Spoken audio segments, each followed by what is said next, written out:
How can we offer employees the flexibility that they need so that they are productive at work and also in their personal life? We discovered there's no one-size-fits-all policy because life events or personal circumstances are truly personal.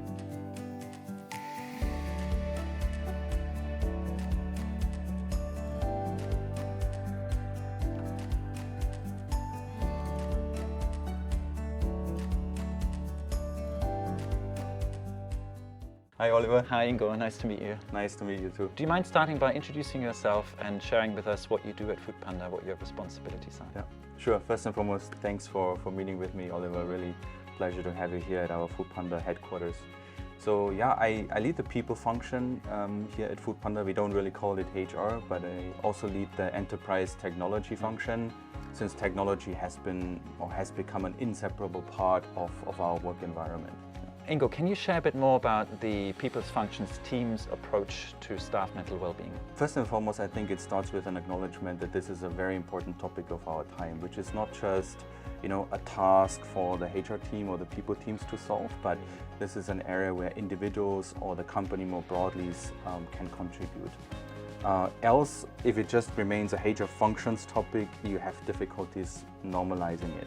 The approach that we took to engage our employees is, first and foremost, we looked at the reactive side, what we have in place. For instance, we have an employee assistance program, which, by the way, we have also extended to family members, and we had a couple of policies that went through some refinement. But the discovery was this is more so on the reactive side. We knew there's a lot more potential for us to do something on the proactive side to normalize the topic, and also to do something proactively before something actually happens. So we've looked at our ongoing programs. So instead of a mental health awareness day, we have an entire week now at foodpanda with a lot of workshops where we engage with employees to break down stigmas, to create a lot of awareness. We collect also a lot of data throughout the year, specifically tackled to well-being and mental well-being, and that informs directly our programs. But there was one fundamental thing that I felt we were missing out, and that is leveraging technology to have an impact at scale and reach.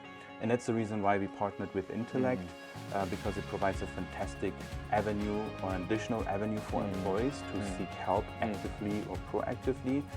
And foodpanda being a diverse organization operating across 11 countries, you need something at scale that offers a diverse solution, and that means also offering support in different languages. How receptive are staff at foodpanda to what you do, and how can we further empower people to be part of the solution? And it's very fundamental to our approach at foodpanda. The data that we collect has shown that we've become more and more progressive in this area.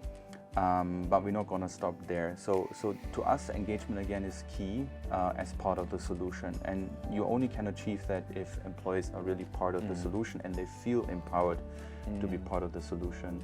For instance, we have an employee resource group, the Zen Pandas, who help us a lot in solution findings to tackle particular problems around well-being.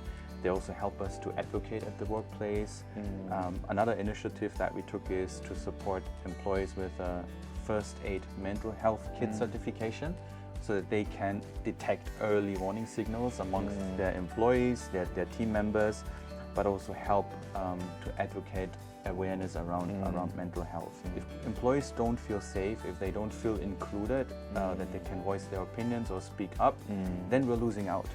So in foodpanda, we take a very deliberate approach to preserving a very healthy culture, psychological safety, where we build trust and feel everyone, regardless of their background, included in the conversation. Recently, Intellect and Milieu Insight, they conducted a study, a survey among Singapore-based HR professionals, and we found that 59% of the participants in the survey reported that their workload is very heavy. And so I wonder, what is foodpanda doing in the people team to cope with the workload and also to reduce burnout among them? We take a similar approach as we take with mental health, is first and foremost understanding burnout and also the risks of getting burnt out. And here we have to be a bit careful as well that we are not over-normalizing, as people tend to say, I'm burned out. Does burnout equate to stress only? We have to differentiate, I feel, a little bit. To me, burnout is a state of mental, emotional and physical exhaustion caused by prolonged stress. And it's not uncommon that this happens in today's work environment and society. We are exposed to so many complexities, to so many uncertainties, and we need to ensure that this doesn't take a toll on us. The approach that we take here in the people team is, again, acknowledge and assess whether there are stresses or burnout risks, pick up early warning signals, but also have the employees being part of the solution.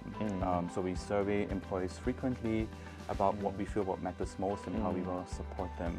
We foster a very open communications channel to give people transparency about why there are certain complexities or why there are certain demands in the organization.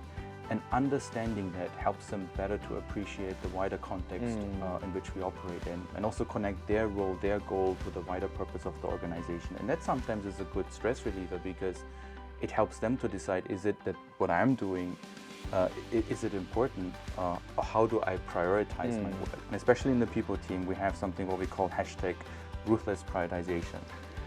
If what you're working on is not aligned with the company strategy or with the people strategy or with the wider team's goals, you're expected to challenge that. So don't absorb work. As a service delivery function, we are prone to absorbing a lot of work, but we want to encourage through ruthless prioritization to evaluate, prioritize, and reprioritize. At Foodpanda, what does the leadership do to support the people's function?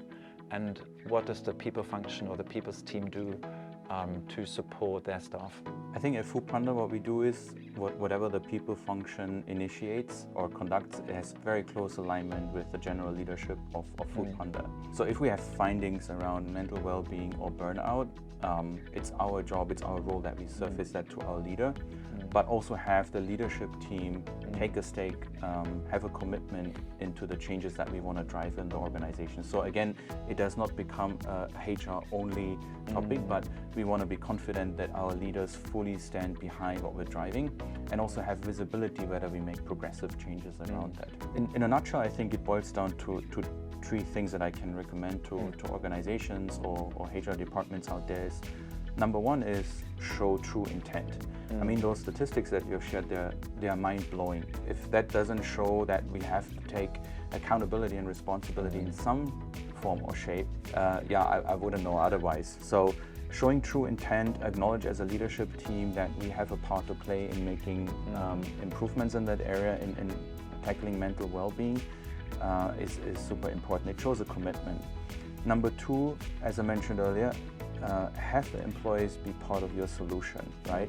There's no one-size-fits-all, and you cannot solely rely on the understanding of a single function. And that just not means like collecting data of your organization, but have actual conversations with your employees. Find out what matters most to them, co-create solutions with them, and that helps to normalize. And number three is, just pull through and collect feedback on the go, right? Having close feedback cycles with new policies or programs that we're implementing shows us whether we are on the right path. And if we are not, we're agile enough to make some adjustments.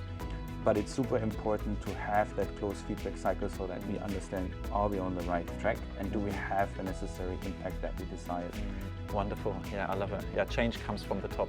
I totally agree. And you need the leaders to walk the talk. Thank you so much, Ingo. It's been a pleasure talking to you about staff well-being and all the amazing initiatives you do to empower your staff, and how you involve your staff, how you co-create solutions, and how your leaders walk the talk. Absolutely phenomenal. Thank you so much.